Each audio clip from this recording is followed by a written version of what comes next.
लेकिन यहाँ के जो लोग हैं वो क्या कुछ कह रहे हैं इसके बारे में उनसे भी समझ लेते हैं। हम लोग मंदिर के बाहर मौजूद हैं। यहाँ लगातार जैसा मैंने बताया, अभी आपने देखा कि किस तरीके के समीकरण रहे हैं और बीजेपी का एक दबदबा रहा है कि उपचुनाव को छोड़ दिया जाए। तो आप लोग किस तरीके से देखते हैं?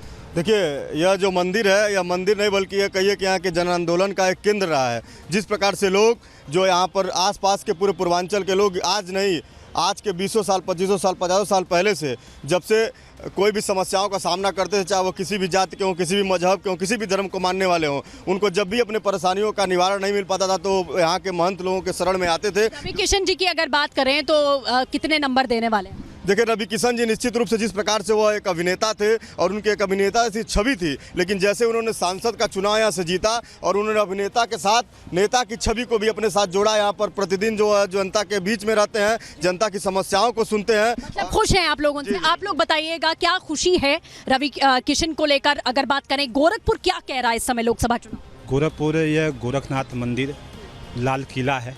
जैसे दिल्ली का लाल किला माना जाता है, ऐसे पूर्वांचल का लाल किला गोरखनाथ मंदिर है।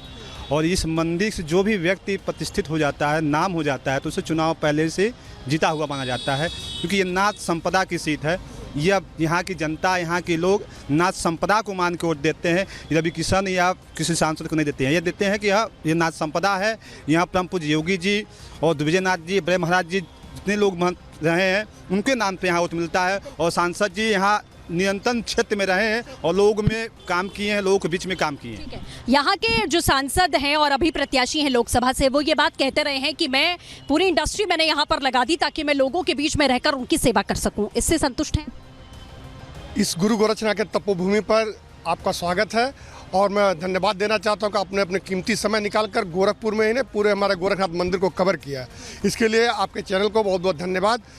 जैसे कि आप बोल रहे हैं कि रवि किशन निश्चित तौर पे यहाँ एक परिवार की भांति रह रहे हैं और वंदे भारत ट्रेन और बड़े बड़े जो भी अपने नंबर टॉप 10 के जो सांसद होते हैं उसमें 5वें नंबर पे, 4थे नंबर पे रवि किशन सबसे ज़्यादा क्वेश्चन बनाने वाले, भोजपुरी के इंडस्ट्री लगाने वाले, ऐसे कि एक अभिनेता और नेता दोनों तौर पर खुश है। मैं वापस आऊंगी आप लोगों से, जो भी लोग बचे हैं उनसे हम बातचीत करेंगे, लेकिन आपको बता दें कि क्या समीकरण रहा है और पूर्वांचल की ये हॉट सीट यहाँ पर रही है गोरखपुर, ये भी हम आपको बता देते हैं और किस तरीके से ये हॉट सीट रही है ये भी समझ लीजिए। पूर्वांचल की सबसे प्रभावशाली सीटों में अगर माना जाए तो गोरखपुर की सीट आती है। गोरखपुर को बीजेपी का गढ़ माना जाता है क्योंकि लंबे समय से बीजेपी का ही पलड़ा गोरखपुर में भारी रहा है। गोरखपुर सीट पर आपको बता दें सीएम योगी आदित्यनाथ का बेहद अच्छा प्रभाव देखा जाता है, माना जाता है। गोरक्षपीठ के आशीर्वाद से ही, जैसा यहाँ के लोग कह रहे हैं कि बाबा के आशीर्वाद से ही प्रत्याशी यहाँ पर जीतते रहे हैं और उनका आशीर्वाद जिसके सर पर हो जाता है वो जीत हासिल कर लेते हैं।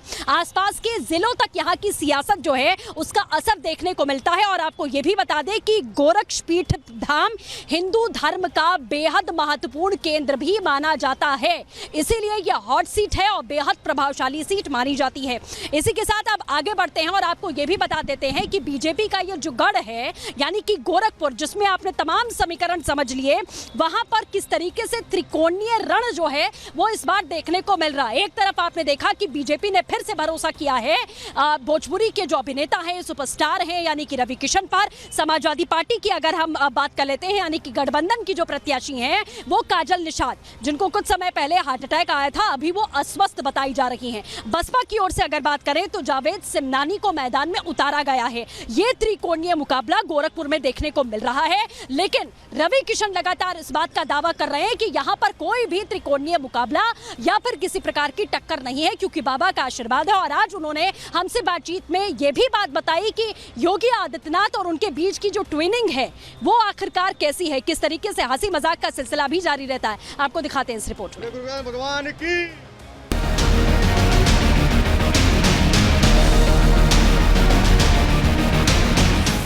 जैसन सोच ले रहनी वैसन मोदी जी मोर बाड़े।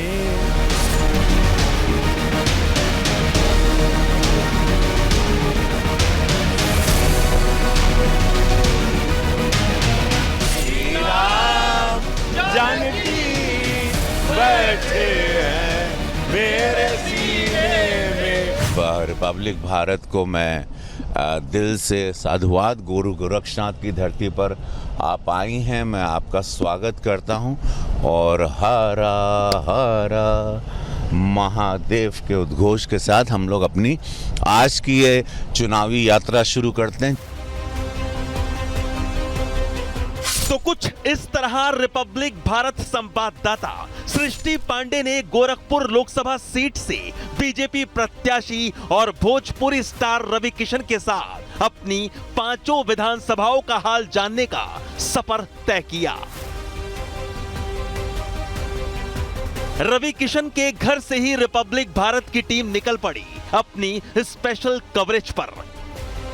जब सृष्टि पांडे रवि किशन के घर पहुंची तो वहां पहले से लोगों की भारी भीड़ से हमारी टीम की मुलाकात हुई।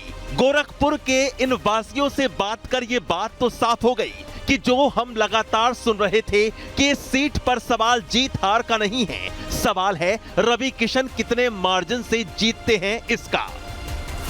क्योंकि यहां मौजूद हर व्यक्ति की जुबान पर सिर्फ रवि किशन का नाम सुनाई दिया। ये लोग एक नारा बुलंद करते सुनाई दिए, रवि किशन ही जीतेंगे। जो काम पीछे 70 साल में नहीं हुआ है वो काम जो है 10 साल के अंदर हो गया है, योगी और मोदी जी के आशीर्वाद से, और हम लोग 400 के पार हम लोग पहुंच रहे हैं। आज यहाँ एयरपोर्ट के ले लिया, पहले कोई उड़ान नहीं था, 2 या 3 उड़ान थे, आज यहाँ 14 से 15 उड़ानें हैं। रवि किशन के इन्हीं चाहने वालों में मुस्लिम समुदाय के लोगों की भी अच्छी खासी मौजूदगी दिखी। इससे पहले कि उनकी मुलाकात रवि किशन से होती, उन्होंने बीजेपी प्रत्याशी के नाम के कसीदे पढ़ दिए और रिपब्लिक भारत के कैमरे पर यह दावा किया कि रवि किशन की जीत में पिछली बार की तरह इस बार भी मुस्लिम वोटरों की भागीदारी रहेगी। 70 सालों से हमको ठगा गया। गोरखपुर शहर के हवाले से ये कहा जाता है कि यहाँ पर जब भी कोई भी भाजपा से जो चुनाव लड़ता है वो 3 लाख 2 लाख वोटों से जीतता है। तो जाहिर सी बात है कि कहीं ना कहीं अल्पसंख्यक समुदाय के लोग भी उसमें अपनी भागीदारी रखते हैं। दूसरी पॉलिटिकल पार्टियां हैं वो मुसलमानों को तेजपात का पत्ता समझती हैं। खाना बनाते वक्त डालिए और जैसे ही खाना बन जाए उसको बाहर निकाल करके फेंक दीजिए। अब 400 के पार ही होगा। रवि किशन भी जब अपने घर के बाहर आए तो उनका सीधा सरोकार मुस्लिम भाई बंधुओं से हुआ। उन्होंने सबसे पहले इन लोगों को ईद की मुबारकबाद दी। रवि किशन से इन लोगों की मुलाकात बेहद अहम थी। ईद के मौके पर रवि किशन ने मुस्लिम भाइयों को गले लगाया, मिठाइयां खिलाई। इसके बाद हमारी टीम निकल पड़ी रवि किशन के साथ गोरखपुर की सड़कों पर। रवि किशन से सवाल जवाब का जब सिलसिला शुरू हुआ तो सवाल जीत के मार्जिन पर जा अटका, तो रवि किशन ने इसका जवाब भी अपने ही अंदाज में दिया। इस बार का मार्जिन कितना रहने वाला है? हमको लगता है कि इस वक्त महादेव का डमरू नहीं नगाड़ा बजेगा पूरे भारत में, और वो बहुत ही ऐतिहासिक होगा। वोटों का पैमाना ऐसे होगा कि वोटिंग मशीन की बटन दबाते दबाते वो बटन टूट जाएगी महादेव की कृपा से।